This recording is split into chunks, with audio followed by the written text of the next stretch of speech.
Hey guys, welcome back to Gate EC Chronicle channel. Now we are solving question from 2015.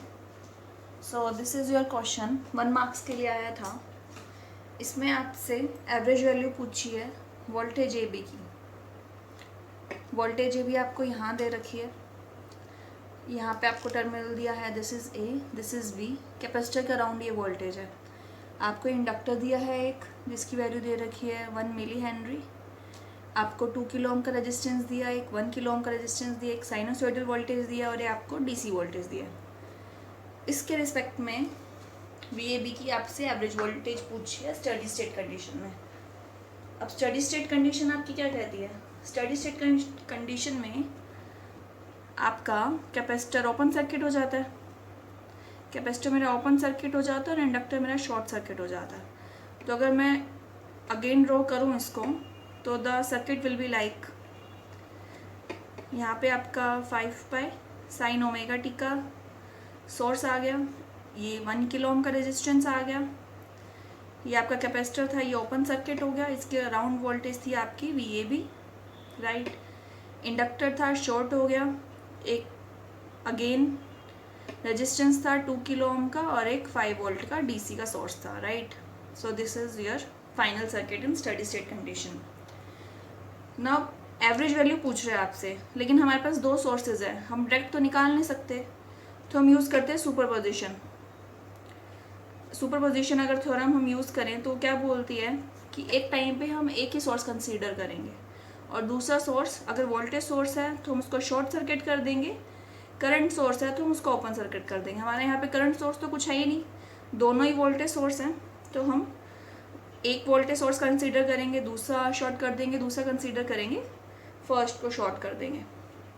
So case 1 लूँ मैं, अगर हम इसमें sinusoidal लेके चलते हैं कि साइनोसाइडल प्रेजेंट है, right. So this is 5 pi sine omega T और यहाँ पे एक रेजिस्टेंस ओपन सर्किट, एक 1 मोर रेजिस्टेंस और ये शॉर्ट. सो आपकी वी ए बी क्या हो गई? V A B as it is यही आ जाएगी, साइन ओमेगा टी माइनस में आ जाएगी. वी ए बी का मैग्नीट्यूड आपका क्या रहेगा? 5 pi sine omega T. But इसने आपसे क्या पूछी है? एवरेज वैल्यू पूछी है. अभी हमें पता है कि साइनोसाइडल वेव की हमारी एवरेज वैल्यू कंप्लीट साइकिल के लिए 0 होती है. For a complete cycle we average for any sinusoidal signal is 0. अगर हम इसमें अगर हाफ साइकिल कंसीडर करते तो वो Vm/π हो जाती, उस केस में हमारा यहाँ पे 5 आ जाता. बट फुल साइकिल है इसमें, तो अभी हम इसको कंसीडर करें तो आपकी यहाँ से VAB जो हो जाएगी, VAB एवरेज वैल्यू जो हमें निकालनी है, that comes out to be 0, right. Let this be V'(AB). हम अलग अलग सोर्स कंसीडर कर रहे हैं ना, V'(AB), राइट. अब मैं केस 2 देखूँ, if I see case 2, so this is like आपका साइनोसाइडल शॉर्ट हो गया, यहाँ पे 1 किलो ओम का रेजिस्टेंस हो गया, यहाँ पे आपकी वोल्टेज होगी माइनस प्लस VAB, यहाँ पे 2 किलो ओम का रेजिस्टेंस हो गया और यहाँ पे एक 5 वोल्ट डीसी हो गया, राइट. सो अभी करंट तो फ्लो करेगा ही नहीं क्योंकि ओपन सर्किट है. सो ये 5 का 5 वोल्टेज यहाँ पे आ जाएगा, तो आपकी VAB की वैल्यू आ गई है 5 वोल्ट, राइट. V'(AB) मान लिया, केस 2 था. अभी सुपरपोजिशन क्या बोलती है? आपकी एवरेज वैल्यू, डीसी की average value equals to DC होती है, उसकी VM ही होती है, उसका कुछ एवरेज का अलग से नहीं होता है. तो आपकी अकॉर्डिंग सुपरपोजिशन क्या बोलती है? VAB जो होगी that will be V'(AB) P plus V'(AB), जो हमने केस A से निकाली, जो हमने केस B से निकाली. So this is 0 + 5, so this comes out to be 5 volt. आपकी VAB के क्रॉस वैल्यू होगी 5 वोल्ट. इसमें जस्ट ये पॉइंट नोट करना था हमने कि साइनोसॉइडल की एवरेज वैल्यू उसने पूछी और 5 वोल्ट डीसी जो है ना हमारा इनफाइनाइट टाइम के लिए एग्जिस्ट करता है, तो हम इसमें हाफ साइकिल कंसीडर नहीं करेंगे. कंप्लीट साइकिल अगर हम कंसीडर करें साइनोसॉइडल के लिए तो वो 0 होती है. अगर हाफ साइकिल कर लें तब Vm/π होती है उसकी एवरेज वैल्यू. यहाँ पे हमने फुल साइकिल कंसीडर करनी है, तो इसलिए V एवरेज हमारी 0 आएगी. हमारा यहाँ पे अगर ये 5 लिख के तो 5 + 5 10 हो जाता, वो गलत हो जाता उस केस में. सो साइनोसाइडल आपको कंप्लीट साइकिल कंसीडर करके V एवरेज 0 मिली. सेकंड केस से निकाले हमारी VAB की फाइनल एवरेज वैल्यू आ गई 5 volt. So this was your question number 39. So this is your question number 41। इसमें आपको टैंक सर्किट बोला है, एक है जिसके पास आइडियल कैपेसिटर है, दैट मीन्स यहाँ पे एक कैपेसिटर है जो पैरेलल में कनेक्टेड है कॉयल से। कॉयल में आपको पहले भी बताया कि इंडक्टर और उसका इंटरनल रेजिस्टेंस दोनों होते हैं, राइट। सो इसने इंडक्टेंस की वैल्यू दी है एल और रेजिस्टेंस की वैल्यू दी है आपको आर। अब रेजोनेंट फ्रीक्वेंसी निकालनी है। अब रेजोनेंट फ्रीक्वेंसी आपकी कब निकलती है? जब आपका प्योरली रियल हो, जब आपका इम्पिडेंस प्योरली रियल हो, तब हमारी रेजोनेंट फ्रीक्वेंसी निकलती है। तो हम इसका जेड इक्विवेलेंट निकालते हैं। अगर आप इसका जेड इक्विवेलेंट लिखो तो दैट विल बी एक्स सी के लिए हमारा 1/j⍵c दैट इज एक्स, और j⍵l होता है हमारा इंडक्टेंस के लिए, this is XL. X parallel XL plus R, right. So this is 1/j⍵c parallel j⍵l plus are.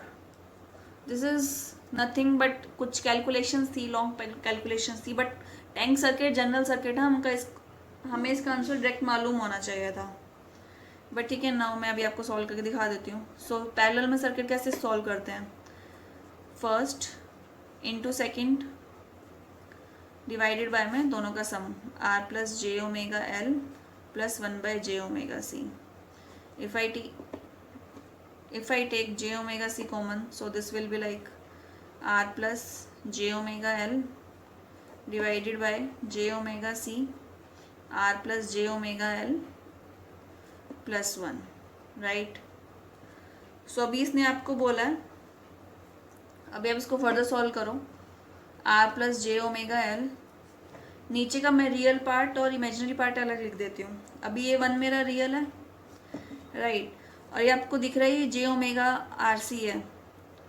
j हमारा इमेजिनरी पार्ट होता है, अब इधर भी j है और इधर भी j है, कैंसिल होके ये रह जाएगा -ω²Lc, this is your real part, plus जब ये से मल्टीप्लाई होगा j⍵rc, this is your final.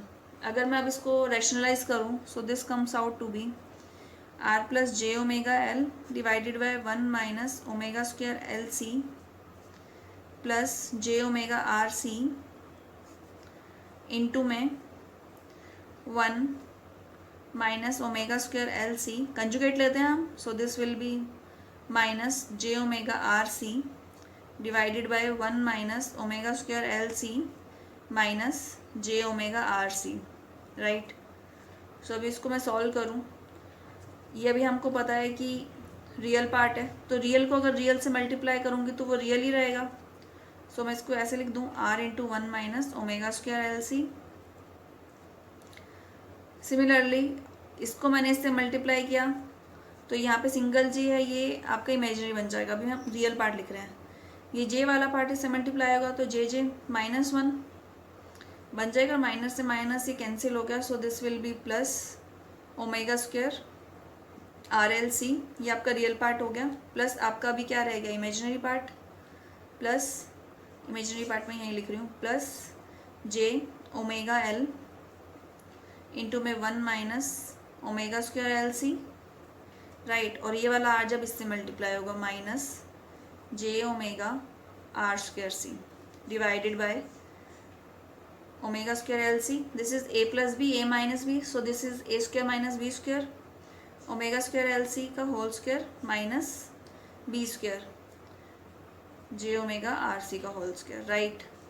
अभी आप रेजोनेंट फ्रिक्वेंसी कब निकालते हैं? जब हमारे इमेजिनरी पार्ट 0 हो, तो मैं इस वाले पार्ट को 0 पुट कर देती हूँ। If I compare this part, ये इधर है लेकिन ये रियल है तो उसको छोड़ देते हैं, हम इमेजिनरी पार्ट लेते हैं। इसको अगर मैं 0 से इक्वेट करूँ तो आपका डिनोमिनेटर इधर जाके 0 ही हो जाएगा। आपके पास बचा j⍵l 1 - ω²Lc इक्वल्स टू, उधर गया ये j⍵r²c, राइट, j⍵ से j⍵ cancel, so this is 1 - ω²Lc equals to r²c/l। सो आपका इसको आप सॉल्व करोगे तो omega comes out to be l - r²c divided by l²c under the root, right. So this comes out to be finally 1/√LC हम सी से multiply और सी से डिवाइड कर रहे हैं उसको अंदर, so this is 1 minus R square C by L. So this is your final omega का वैल्यू आ गया आपकी फ्रिक्वेंसी। ये ओमेगा आया, रेडियन में आया आपका। अगर आपको हर्ट्स में चाहिए तो 2 pi F equals to omega, so F is equals to 1/2 pi. आपका ये 2 पाई यहाँ पे ऐड हो जाएगा, right. So this came for 2 marks. आप कैलकुलेशन करके वहाँ भी देख सकते थे, बट जनरली टैंक सर्किट है, नॉर्मल सर्किट है, हमारा यूज़ होता है, तो हमने इसको डायरेक्ट भी हम फॉर्मूला इसका याद कर सकते थे। तो ओमेगा की वैल्यू होती है 1/√LC √1 minus R square C by L. So this is your frequency, resonant frequency for tank circuit. So thank you.